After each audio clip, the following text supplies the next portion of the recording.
Selamat malam Tribuners, jumpa lagi bersama dengan saya Fenty Novianti dalam tayangan berita Lampung terkini di Tribun Lampung. Kami akan menyajikan informasi menarik dan teraktual seputar Lampung hanya untuk Anda. Dan inilah berita Lampung terkini selengkapnya.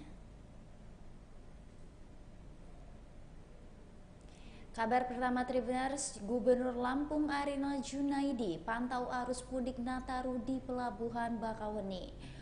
Gubernur Lampung Arinal Junaidi melakukan pemantauan arus mudik Natal dan Tahun Baru 2024 di Pelabuhan Bakauheni, Lampung Selatan pada Jumat 29 Desember 2023. Gubernur Arinal mengatakan bahwa penduduk yang menyeberang melalui Pelabuhan Bakauheni setiap tahun berkisar sampai 25 juta orang.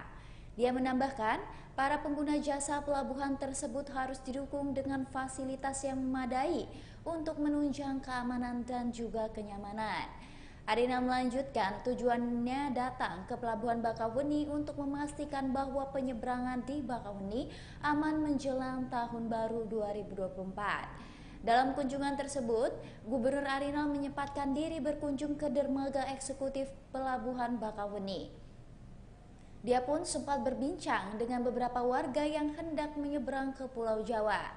Menurut Arinal, pada akhir tahun 2023 hingga awal tahun 2024 diperkirakan akan banyak penduduk yang menyeberang dari Pulau Sumatera menuju Jawa maupun sebaliknya.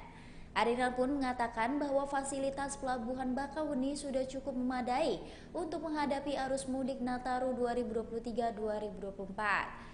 Menurut Arinal, sejauh ini tidak ada permasalahan yang berarti yang dihadapi ASDP selama arus mudik Nataru 2023-2024. Kabar selanjutnya, Tribuners, perempuan kepala keluarga di Mesuji dilatih olah bahan baku ikan. Dinas Pemberdayaan Perempuan dan Perlindungan Anak P3A Kabupaten Mesuji menggelar BIMTEK Ekonomi Kreatif bagi perempuan kepala keluarga di Kabupaten Mesuji. Digelarnya BIMTEK itu sebagai upaya konvergensi pencegahan stunting Kabupaten Mesuji 2023 dalam bentuk pengolahan ikan menjadi sambal lingkung dan peletik ikan. Kegiatan itu digelar di Balai Desa Simpang Pematang, Kecamatan Simpang Pematang, Kabupaten Mesuji pada Jumat 29 Desember 2023. Kepala Dinas P3A Mesuji, Sri Puji Hasibuan mengatakan, dalam peraturan yang ada, pemerintah daerah diminta untuk melaksanakan peningkatan kualitas keluarga dalam pembangunan pemberdayaan perempuan dan perlindungan anak secara berjenjang sampai dengan tingkat desa. Untuk mencapai itu, Dinas P3A menyelenggarakan kegiatan BIMTEK bagi perempuan kepala keluarga perdesaan. Kegiatan ini juga sebagai pendukung untuk mewujudkan kesetaraan gender di Kabupaten Mesuji. Sri Puji pun berharap adanya kegiatan BIMTEK ini, para peserta sebagai kepala keluarga termotivasi untuk memulai usahanya, maupun untuk mengembangkan usaha yang sudah ada, baik berkelompok ataupun perorangan dengan memanfaatkan sumber daya yang ada. Hal yang sama disampaikan oleh Kabid Humas Pengurus Tahun Utama Gender dan Pemberdayaan Perempuan Ade Arlina Indah. Ade mengungkapkan peserta yang ikut dalam kegiatan BIMTEK ada 64 orang yang terdiri dari 16 desa di Kabupaten Mesuji. Disebutkan Ade, tiap desanya mengirimkan 4 orang perempuan kepala keluarga pedesaan. Dijelaskan juga olehnya diadakannya kegiatan tersebut dalam rangka pelaksanaan program kegiatan peningkatan kualitas keluarga dalam mewujudkan kesetaraan gender dan hak anak. Sedangkan untuk tujuan untuk meningkatkan SDM, khususnya perempuan desa dalam mengolah potensi alam yang ada, serta meningkatkan produktivitas perempuan dan berwirausaha melalui industri rumahan, serta memperluas kesempatan bagi perempuan kepala keluarga desa. Beralih ke kabar selanjutnya, Tribuners, pasar UMKM Siger Market Bakauheni ramai dikunjungi wisatawan di libur Nataru. Memasuki masa libur Natal dan Tahun Baru 2023-2024, pasar UMKM Siger Market di Komplek Bakauheni Harbor City ramai dikunjungi wisatawan pada Kamis 28 Desember 2023. Tempat ini menjadi salah satu opsi paling baik untuk menikmati pemandangan landscape Bakauheni dan sekitarnya karena berada di ketinggian. Menawarkan view landscape Pelabuhan Bakauheni dan sekitarnya, membuat para wisatawan tak ingin melewatkan untuk mengabadikan momen berfoto di tempat ini. Untuk masuk ke komplek HBC ini, wisatawan hanya perlu merogoh kocek senilai Rp10.000 saja per mobil untuk biaya parkir.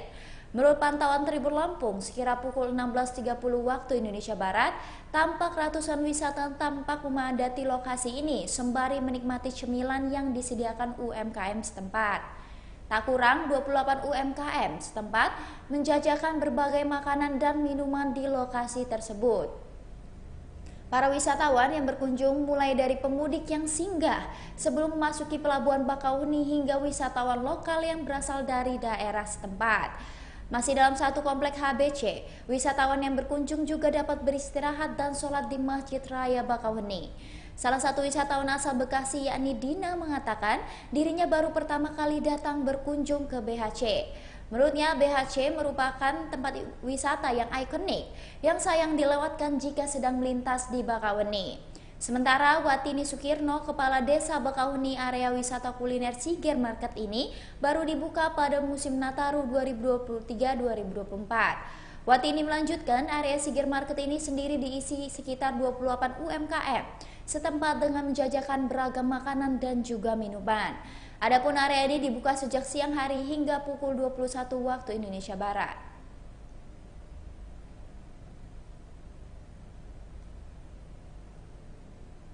Sebanyak 34.159 orang menyeberang dari Pelabuhan Bakauheni jelang Tahun Baru 2024. Sebanyak 34.159 orang melakukan penyeberangan dari Pelabuhan Bakauheni menuju Pulau Jawa dalam 24 jam pada Jumat 28 Desember 2023. Puluhan ribu masyarakat yang menyeberang melalui Pelabuhan Bakauheni itu terdiri dari penumpang pejalan kaki sebanyak 2.253 orang dan 31.906 penumpang dalam kendaraan. Angka ini mulai meningkat dari sehari sebelumnya, di mana penumpang pejalan kaki berjumlah 2.243 orang dan 31.814 penumpang dalam kendaraan. General Manager PT ASDP Indonesia Ferry, Kapten Rudi Sunarko mengatakan jumlah tersebut berdasarkan data selama 24 jam mulai tanggal 28 hingga 29 Desember 2023 pukul 8 waktu Indonesia Barat. Dia menjelaskan bahwa jumlah kapal yang beroperasi pada hari tersebut berjumlah 31 unit. Sementara jumlah trip naik 46% dibanding tanggal yang sama pada tahun 2022 lalu. Dia mengatakan hal itu seiring peningkatan jumlah penumpang baik kapal jalan kaki dan penumpang dalam kendaraan jika dibandingkan Nataru 2022. Adapun jumlah penumpang pejalan kaki naik sekira 13%, sedangkan jumlah penumpang dalam kendaraan naik 24% dari tahun sebelumnya. Rudi mengungkapkan jumlah kendaraan pribadi dan roda 2 yang menyeberang dari Pelabuhan Bakauheni mengalami peningkatan dibanding musim Nataru pada 2022 lalu. Adapun pengguna sepeda motor naik 39%, sedangkan pengguna kendaraan jenis sedan dan sejenis naik 20% dari tahun sebelumnya. Kabar selanjutnya Tribuners, Pemkab Mesuji bakal tertibkan pedagang di Pasar Simpang Pematang. Pemkab Mesuji akan menertibkan pedagang dan kendaraan di Pasar Simpang Pematang.